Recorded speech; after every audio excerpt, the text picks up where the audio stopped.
La mer d'Aral, autrefois le quatrième plus grand lac de la planète, avec une superficie qui était 2 fois supérieure à la Belgique, a connu une fin tragique et catastrophique après avoir été surexploité par l'homme pour répondre à ses besoins toujours plus grands et démesurés, qui ont conduit cette mer à être quasiment effacée de la carte.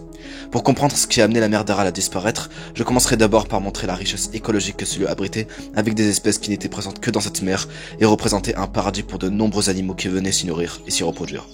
Ensuite, nous verrons l'importance que ce lac symbolisait, aussi bien économiquement que stratégiquement, pour des centaines de milliers de personnes, qui dépendaient de ces eaux pour survivre. Nous verrons ainsi de quelle façon ce lac géant a fini par disparaître en à peine 30 ans et analyserons les conséquences que cela a engendré et continue de se faire ressentir encore aujourd'hui pour une grande partie de l'Asie centrale. On terminera enfin par voir les actions qui sont faites pour protéger le peu qui reste de cette mer victime de la destruction humaine. Pensez à vous abonner et à partager mes vidéos pour que je puisse continuer à vous montrer la richesse et la fragilité de notre planète. Explorons maintenant l'histoire cachée derrière la disparition de la mer d'Aral. Pour commencer notre enquête, partons en Asie centrale, où se situe la mer d'Aral. Située entre le Kazakhstan au nord et l'Ouzbékistan au sud, celle-ci était principalement alimentée par 2 fleuves, l'Amou Daria et le Sirdaria, qui fournissaient l'eau nécessaire à ce lac salé géant qui avait alors dans les années 60 une superficie de 67 000 km², soit la taille de l'Irlande. Vous allez maintenant constater toute la richesse que cette mer abritait avant le début de la catastrophe, en commençant par les êtres vivants qui vivaient dans cette zone qu'on pensait prospère. En effet, de nombreux poissons migraient vers ces eaux moins salées et peu profondes pour venir s'y reproduire. Ainsi, plus de 30 espèces de poissons vivaient dans la mer d'Aral, parmi elles 28 étaient endémiques, c'est-à-dire qu'elles ne se trouvaient que dans ces eaux. La mer d'Aral était aussi un paradis pour les oiseaux migrateurs, comme les sternes ou les pélicans, qui se reposaient et se nourrissaient dans cette mer très riche, avec ses zones humides, ses lacs, ses îles, qui représentaient une sorte d'oasis au milieu du désert extrême qui recouvre une très large partie de l'Asie centrale, et des régions aux alentours. On pouvait ainsi retrouver plus de 300 espèces de plantes, où se cachaient environ 200 espèces d'invertébrés, principalement des crustacés et des mollusques, qui participaient à la richesse écologique de ce lac géant, unique et essentiel pour l'homme. Cette zone était en effet très importante économiquement pour de nombreuses personnes, c'est ce que nous allons découvrir maintenant. Pour commencer, la mer d'Aral était extrêmement riche en poissons. Avec un peu plus de 43 000 tonnes de poissons qui étaient pêchés dans les années 60, elle faisait vivre environ 100 000 personnes qui dépendaient directement de la pêche locale et des terres fertiles de la région, comme nous l'explique le Caspian Policy Center dans un rapport publié en 2020. Cette mer abritait des poissons de haute valeur commerciale et en grande quantité, tels que les brochets ou les perches, et enrichissait ainsi la région qui comptait des grands ports importants, tels que le port d'Aralsk au Kazakhstan ou celui de Moniak, en Ouzbékistan, qui étaient tous deux des grands pôles industriels majeurs de la région. Ces poissons étaient exportés dans tout l'URSS et offraient plus de 60 000 emplois dans la pêche, la logistique et les ports. La mer d'Aral et ses sources d'eau environnantes abritaient des terres agricoles très fertiles et prospères grâce à ses zones humides et les irrigations naturelles qui faisaient vivre entre 3 et 4 millions de personnes. En plus de toutes ces richesses, la mer d'Aral reliait les régions et les pays d'Asie centrale, comme le Kazakhstan, l'Ouzbékistan, le Turkménistan, le Tadjikistan ou encore le Kirghizistan, pour les transferts de marchandises par voie fluviale via la mer d'Aral et ses fleuves importants. Elle était ainsi un carrefour économique majeur dans cette partie de l'Asie et commençait déjà à développer son tourisme qui, comme nous le verrons plus tard, n'a pas pu avoir de succès car freiné par les ambitions industrielles du régime soviétique. 5 millions de personnes dépendaient ainsi directement ou indirectement de la mer d'Aral. Malheureusement, la croissance économique et la prospérité de ce lac géant ne va pas durer longtemps, avant qu'un événement majeur ne vienne dérégler et mettre en péril toute la zone jusqu'alors florissante. Tout commence dans un premier temps dans les années 30, avec la mise en place de la collectivisation des terres agricoles et la planification des zones fertiles autour de la mer d'Aral. En effet, à cette époque, l'Ouzbékistan et le Kazakhstan faisaient partie intégrante de l'URSS, dirigée à l'époque par Staline. Celui-ci décide de choisir l'Asie centrale pour devenir une grande région agricole, en particulier pour la production de coton, considéré comme l'or blanc. Cette ressource était essentielle et stratégique pour le régime soviétique, alors en concurrence avec les États-Unis, tous deux en pleine guerre froide.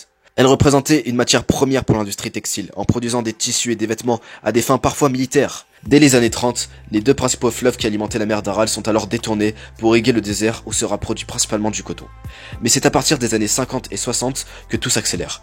Le projet d'irrigation prend une grande ampleur. De grands canaux et des barrages pour irriguer les terres sont mis en place, notamment celui de Karakoum, construit sous ordre de Staline, qui fait 1375 km de long, et qui est encore aujourd'hui le plus grand canal d'irrigation au monde. Les détournements des fleuves Amou Daria et Sirdaria vont donc être la principale cause de la disparition de la mer d'Aral, qui est alors privée de son approvisionnement en eau, avec un total de 120 km3 d'eau détournée chaque année au profit des champs agricoles très gourmands en eau. Le coton est en effet une plante qui demande beaucoup d'eau. On estime que pour produire 1 kg de coton, il nous faut 10 000 litres d'eau douce. Toute la population ouzbek a été mobilisée pour participer aux récoltes, que ce soit les enfants, les étudiants, les ouvriers ou même les professeurs, qui étaient généralement forcés à travailler pendant plusieurs semaines dans des conditions difficiles pour participer à l'effort agricole mené par le régime soviétique. L'Ouzbékistan était ainsi dans les années 60 l'un des principaux producteurs de coton dans le monde. Pour faire pousser ce coton, on utilisait souvent des pesticides et des engrais qui polluaient les terres et impactaient la mer d'Aral encore aujourd'hui, comme nous allons le voir après. Les canaux d'irrigation, quant à eux, en plus de détourner les eaux servant à alimenter la mer d'Aral, se sont révélés peu efficaces. Beaucoup d'eau était perdue avant que celle-ci n'atteigne les champs à cause du climat aride qui faisait évaporer l'eau, l'infiltration de l'eau dans les sols et des fuites mécaniques car ces canaux étaient peu étanches et mal entretenus. On estime alors que 60 à 75% des eaux détournées n'arrivaient pas dans les champs, soit un gaspillage d'eau colossal qui a mis en danger la région. Pour terminer, il est impressionnant de savoir qu'il existait à l'époque, au milieu de la mer d'Aral, sur l'île de Voznosdenia, un site militaire ultra secret qui produisait des armes secrètes biologiques pour simuler des épidémies, des pestes et différents agents extrêmement toxiques qui ont participé activement à la détérioration de la mer d'Aral, en rejetant des déchets toxiques dans l'eau, en contaminant les nappes phréatiques et laissant des résidus chimiques encore présents aujourd'hui. De nombreux animaux étaient volontairement exposés à des agents infectieux pour mesurer le taux de contamination et les symptômes de certains produits chimiques. Ce site est fort heureusement fermé et abandonné aujourd'hui et reste une zone très dangereuse et difficile d'accès. De nombreuses autres usines pétrochimiques étaient présentes autour de la mer d'Aral et ont laissé des traces désastreuses sur cette mer qui a fini par disparaître à cause de toutes ces activités agricoles et industrielles qui ont conduit à des répercussions catastrophiques et encore jamais vues auparavant. C'est ce que nous allons voir maintenant. On peut d'abord constater qu'en l'espace de quelques dizaines d'années, la mer d'Aral a perdu 93% de son volume et 90% de sa surface initiale en 1960, allant même jusqu'à se diviser en deux au cours des années 80. Une étude menée par Tang Wang, maître conférencier aux sciences de la vie de la Terre à l'université de Pékin, avec plusieurs de ses collègues, ont montré que ce lac a perdu 1000 milliards de tonnes d'eau qui se sont complètement évaporées. Cela a selon lui déformé la roche terrestre qui est remontée en surface à cause du poids de l'eau qui a disparu et qui agit sur le site comme un ressort comprimé qui a été relâché, et ce sur une zone de 500 km. Des villages et des villes vivant autrefois de la pêche ont été pour certaines abandonnés et se sont complètement vidés de leurs habitants, comme l'ancien grand port de Moynak qui est passé de 50 000 à peine 10 000 habitants, cette ville se trouvant maintenant à 150 km de la mer encore existante. Des bateaux sont restés au sol échoués et en très mauvais état pour certains, laissant place au sable mélangé au sel et aux produits chimiques très toxiques qui polluent la région, surtout lors des tempêtes qui soulèvent la poussière hautement toxique. Le climat est devenu encore plus extrême qu'il ne l'était auparavant, avec des hivers encore plus froids, des étés encore plus chauds et secs. Ce lac ayant disparu, les pluies se font beaucoup plus rares, laissant le paysage quasiment stérile et sans vie. Cette disparition a en effet causé la disparition de plus de 20 espèces de poissons. Les oiseaux ont arrêté de nicher dans la région et on ne peut désormais retrouver qu'une simple espèce de crevette dans le peu d'eau qui reste, dans la partie ouzbek, à cause du taux de sel beaucoup trop élevé dans l'eau avec une concentration de 200 grammes par litre. Dans la partie kazakh où des efforts de conservation ont été mis en place, on peut encore pêcher 4000 tonnes de poissons comparé aux 40 000 tonnes dans les années 60. La pêche et l'agriculture ont donc été sérieusement impactées et forcé 1 million de personnes à quitter la zone, sans oublier les maladies qui ont ravagé cette ancienne mer et ses habitants à cause des tempêtes de poussière toxiques. Il y a un taux de mortalité infantile très élevé. Estimé à 110 décès pour 1000 naissances, 80% des habitants souffrent de maladies respiratoires. Le taux de cancer a considérablement grimpé en flèche et la moitié des sources d'eau potable sont polluées à cause des pesticides qui ont été massivement utilisés pour le coton à l'époque. Malgré la situation désastreuse qui frappe la mer d'Aral, essayons de voir quelles actions ont été mises en place pour sauver ce lac géant ou du moins ce qu'il en reste.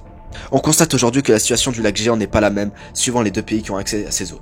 Tout d'abord, on a observé des grands progrès dans la partie de la mer appartenant au Kazakhstan, depuis la construction du barrage Kokharal, achevé en 2005 au sud du fleuve Syrdarya pour éviter l'éparpillement de l'eau douce dans les zones désertiques et sauver la partie nord de la mer d'Aral en retenant l'eau dans un seul bassin. Le niveau de l'eau est ainsi remonté de 6 mètres. Le taux de salinité a baissé et a permis en à peine un an le retour de l'eau et des poissons et donc la reprise de la pêche dans certaines zones. Des projets de restauration ont aussi été mis en place en recréant des zones humides ou en réparant les digues et les canaux pour éviter le gaspillage d'eau. Les canaux déjà existants ont ainsi été revêtus en béton dans plusieurs zones, y compris dans la partie ouzbek. Malheureusement, dans cette même partie ouzbek, le destin de la mer d'Aral est plus incertain. Le gouvernement s'y préoccupe moins qu'au Kazakhstan, et continue même encore aujourd'hui d'irriguer l'eau vers ses champs de coton. L'Ouzbékistan attache en effet plus d'importance à son économie, qui tourne en grande partie autour de la culture de cette plante, que la préservation de cette mer, pourtant plus importante et vitale pour les multiples raisons économiques et écologiques qui ont été citées précédemment. Ainsi, alors que la mer d'Aral fait son retour dans plusieurs zones au Kazakhstan grâce aux efforts qui ont été fournis par ce pays, en Ouzbékistan la mer d'Aral a d'ores et déjà disparu. Il ne reste quasiment plus rien de ce qu'il y avait auparavant. C'est un destin tragique que le gouvernement ouzbek a malheureusement choisi pour ce lac géant qui recouvrait encore il y a à peine 30 ans 1/5 de son territoire. Vous avez ainsi pu voir dans cette vidéo jusqu'où la destruction humaine peut aller, en voulant dompter la nature pour la mettre au service de l'homme et en ignorant les conséquences et toutes les répercussions qui s'enchaînent juste après, et rappelle à l'homme combien celle-ci est vitale pour sa survie. N'hésitez pas à vous abonner, à liker et à partager mes vidéos si elles vous intéressent, et donnez-moi vos meilleurs conseils pour mes prochaines vidéos. Je vous remercie d'être arrivé jusqu'à la fin, et vous dis à très vite pour un prochain épisode.